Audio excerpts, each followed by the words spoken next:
High આઈ એમ back. Ready થઉં છું શેની માટે? બસ એમ જ. ફ્રેન્ડ્સ છે બધા આઉટ ઓફ કન્ટ્રી ગયા છે, તો કોઈ છે નહીં 31મી પાર્ટીમાં. છે ને, એવું નથી કે ફ્રેન્ડ્સ નથી, કે ફ્રેન્ડ્સ બધા out of country, sorry out of town છે, એવું બી નથી. બટ ધ થિંગ ઇઝ કે જેમની જોડે બને છે આઉટ ઓફ ટાઉન છે, અને જે અહીંયા છે એમની જોડે બનતી નથી.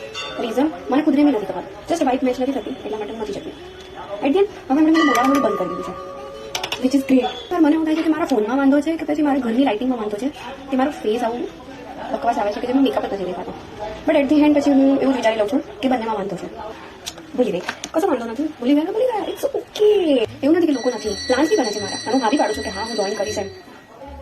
સોરી, હું હાવી પાડું છું કે હા હું જોઈન કરીશ એમ. બટ ધ રીઝન ઇઝ કે મને ખબર હોય છે કે અડધા પ્લાન્સ એ વર્કઆઉટ નથી કરવાના, બિકોઝ એટ ધી એન્ડ ફ્રેન્ડ્સના પ્લાન ક્યાં વર્કઆઉટ કરે છે, એન્ડ ધેન અડધા પ્લાન્સ જે વર્કઆઉટ કરે છે એમાં હું મમ્મીને હિટલર બનાવી દઉં છું, અને હું ના પડાય. લાસ્ટ વિડીયો બધા મને કે આઈલાઇનર આટલી પરફેક્ટ કેવી થાય છે, ઇવન મને બી નથી ખબર, ત્યાં સુધી મને મારી બેને નથી કીધું, બટ જસ્ટ થઈ ગયું. આઈ ડોન્ટ નો, થઈ જાય છે, મને બી નથી ખબર, મને બી નથી આવડતું મેકઅપ. આઈ એમ જસ્ટ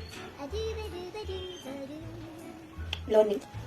ઠીક છે, અને જે નથી મતલબ આઉટ ઓફ ટાઉન નથી અને જે લોકો મને ઓળખે છે એ લોકોએ મને હવે સામેથી બોલાવવાનું બંધ કરી દીધું છે, because at the end I also feel dumb in front of them, because એ લોકો મારાથી વધારે એકબીજાને મળતા હોય છે. સો એ લોકો જે વાત કરતા હોય છે ને એ મને ખ્યાલ આવતો નથી, અને જે ખ્યાલ આવતો હોય છે એને સમજવામાં મારે 10 મિનિટ જતી રહે છે.